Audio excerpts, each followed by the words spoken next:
Hi everybody, I'm Jodi and this is my Stamp with Jodi YouTube channel. You have found Season 7, Episode 3 of the Great North American Stampin' Show. And as always, we are excited to bring you our latest card designs. If you like quick and creative cards, my cards typically, every once in a while I get crazy and do something really involved, but typically my cards are quick, they're creative, there's some fun elements on there, but they're ones that you can do in a reasonable amount of time. They're definitely duplicatable. That being said, every video I do is jam-packed with tips and tricks that make your stamping experience even better. So watch my video, then watch the other 3 videos of my competitors, and then go back and give your thumbs up vote to the one that you like the most. We end voting on Sunday evening, but no matter when you watch our video, we always love your comments and your likes at any time. All right, sit back, relax, and enjoy. Today we are working with the Nature Walk Suite. It's on page 38 of the new Stampin' Up! Mini catalog. Here's the cover. If this doesn't look familiar, if you don't have one, be sure to reach out and I can get one to you. Of course, you can view it online in our online store. So these are the 5 different projects that we had for this week to be our creative inspiration.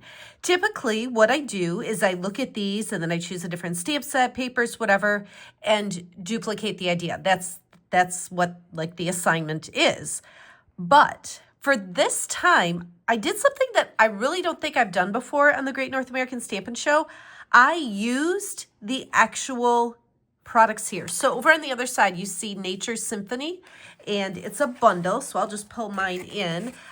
This is the stamp set for Nature Symphony. It's got some greetings. It's got some leafy pieces, a little element here.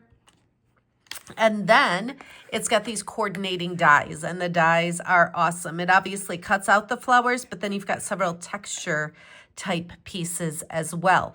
So I used Nature Symphony to duplicate a project over here.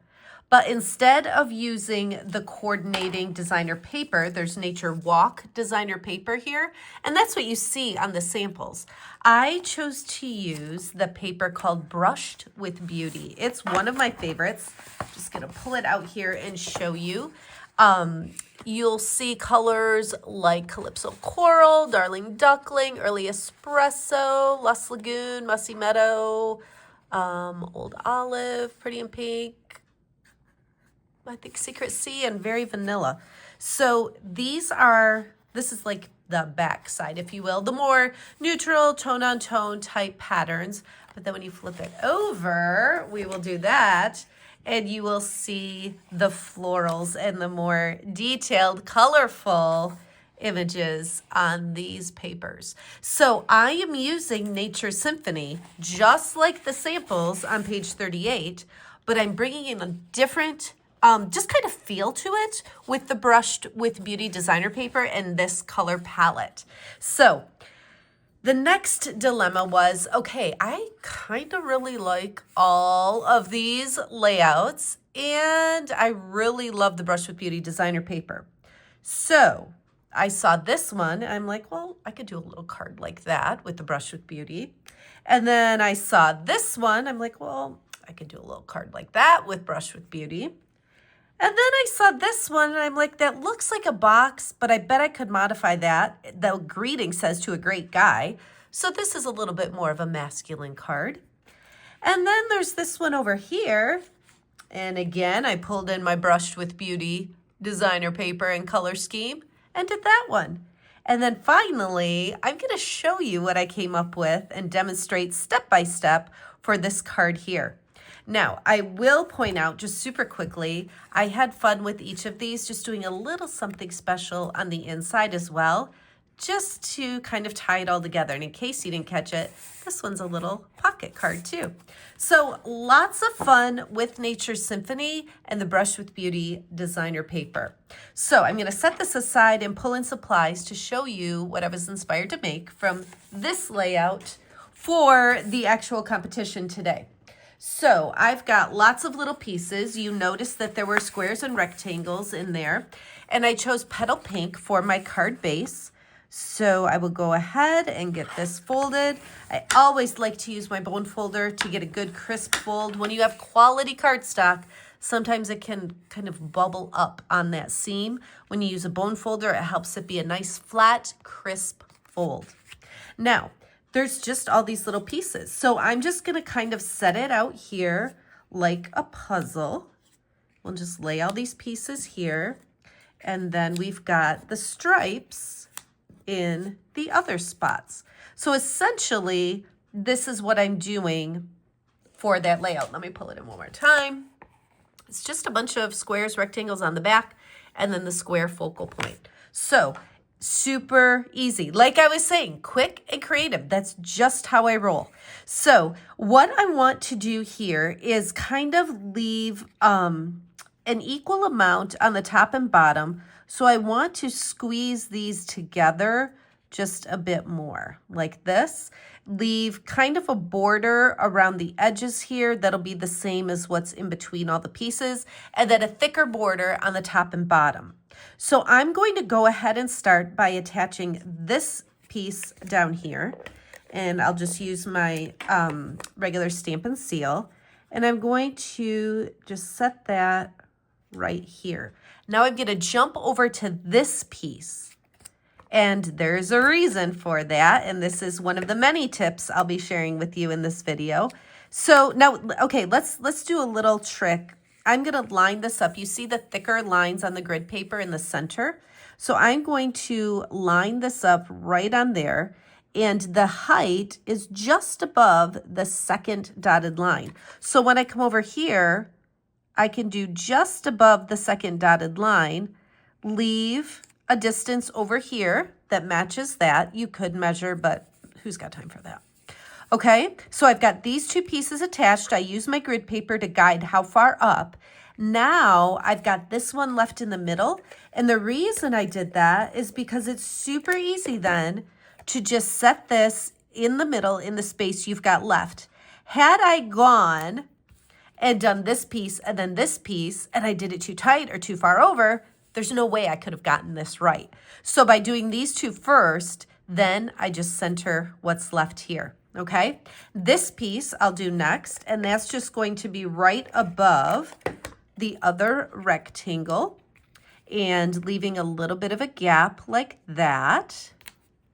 And now I've got these two pieces. But I wanted to do something really simple, but I think adds a lot to the design. I'm just going to rotate and have the stripes go that way. Let's pretend we're at the eye doctor. A or B? I like B a whole lot better. It just mixes those lines up and adds a little bit more interest. So we'll attach that one. This time I don't have to worry about doing the outside ones first because I've got that bottom line to gauge where I place things.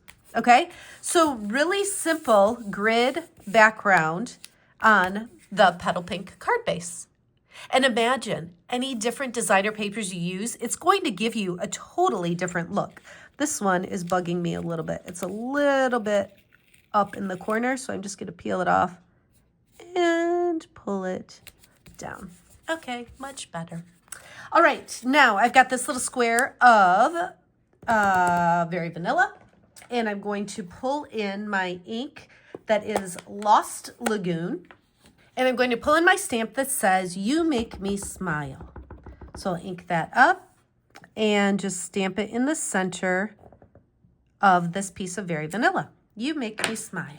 And again, that was Lost Lagoon, which is the bluish color that you see in the designer paper here. Okay, so this is going to go over here. I'm going to add a couple of things that really add interest before I attach that. So I've got a small piece of Darling Duckling and Darling Duckling ink. This is one of our in colors.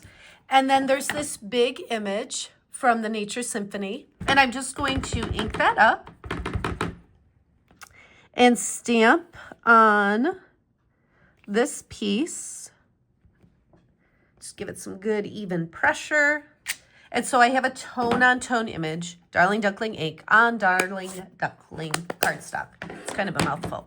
Now I will take the coordinating die, set this over it, and run it through my Stampin' Cut and Emboss machine. Okay, so I've got this leafy die cut part, and what I want to do is add some elements to these striped pieces before we attach the greeting. So I'm just going to take my scissors and kind of cut this apart, because why not? We can. So I'll scoot that up and maybe lay that one like that. Let's take this little guy and we can put him on there. And then let's see, what do I want to do here? Maybe just cut right there. I don't think I'm going to need that piece, so I'm going to cut that off as well. And we can put that up there. Okay, so what I want to do is just kind of attach it onto the designer paper, but I'm going to leave myself a little bit of, like I'm not going to put adhesive right to the edge here, because what I'm going to do is set this on here, and then I'm going to, scoot those up, come back in with my scissors and just trim so that it's even with the edge. Now, you certainly could have done this before you attached it to the card. I just wanted to show you what it looked like here before we add this special element on. So either way works just fine. Okay, so let's put some more adhesive here. And this one I'll have come up just a little bit like that, I think is good. And we'll slide the scissors right back in. Okay, and then finally up in this corner, I think actually I'll just go ahead and cut first, and then let's see if I can make that work. I think I can. Just line up that straight edge there and attach it. So get some adhesive on the back and set that down on this square. Okay, it really adds a lot to put that on the striped designer paper. Now, this is still our focal point. It's the focal point, obviously because of the greeting, but with that vanilla, it just is brighter and draws your eye. And also, we're going to raise it up with some Stampin' Dimensionals. Now, before we do that, I want to add some ribbon. I have the Mossy Meadow in gold ribbon, so it's two-sided. So there it's more Mossy Meadow. Here it's more gold with a Mossy Meadow trim. So you see the difference? Mossy Meadow, more gold with Mossy Meadow trim. Really, really fun ribbon to use. Let me pull in a couple of samples again where I just kind of turned it so you see the more Mossy Meadow side and then you see the more gold side. I just stapled it in there. On this one, I just tucked it behind just to show both. This one actually has both gold facing up.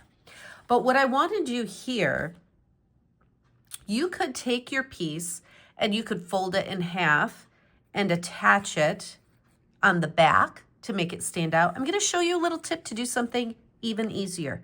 I'm going to put some adhesive down here right at that intersection, and I'm going to set the ribbon right on it. I'm going to add a little bit more, and I'm going to set another piece and just make this little crisscross of ribbon. And then on the back, I will attach Stampin' Dimensionals to the focal point and place this right over that intersection. So you'll never see what's going on underneath here, but you get that same effect of a little piece coming out from each side. I like doing it this way. It keeps it flatter. It's easier to attach. And then I have gold facing up for all of the parts. So this I'll just set here like that. Now I'm also pulling in, these are called flower accents. They're gold and there's two different sizes. I'm going to just use the smaller size and add one of those down here in the corner. And again, it's just something to draw your eye to that focal point. So while we have the designer paper and the texture and color that those added pieces brought in, you're drawn to the focal point here because of the lighter cardstock, the ribbon, and that little gem. Now, I showed you on my other cards how I had decorated the inside, so I want to do that here as well. So I've got a piece of Very Vanilla, and I've got these two pieces. Now, I cut a 1/2 inch of this designer paper because this was the width I had, or length, maybe I should say, left over from one of the cards that I made. So my idea was to kind of set it here along the bottom and then add this to kind of tie in all those squares on the front. But I didn't love the way it looked with that extra white space. So what I decided to do was just cut this in the middle because I wanted to use the scrap. So then I can go ahead and attach these with that gap in the middle. So I use that scrap, cut it in half, spread it out. Now, grid paper is not only great to catch your extra ink, but I counted up 1, 2, 3 squares, knew where to place it. Did the same thing over here, and then I know that it is equal up from the bottom. Then I'm just gonna take this square, apply my adhesive, and then I can just rest this right there in the center. Then we'll go ahead and attach this to the inside of our card. So I hope that you enjoyed this quick and creative card. Like I said, it's a simple, very easy, duplicatable card, and I hope it earns your thumbs up vote this week. Regardless, thank you for watching. I hope that you've enjoyed this Nature Symphony Suite and the gorgeous brushed with beauty designer paper. These cards were so fun to make, and I hope you enjoyed all the tips and tricks I shared with you on this one. Thanks so much for watching. Have a great day.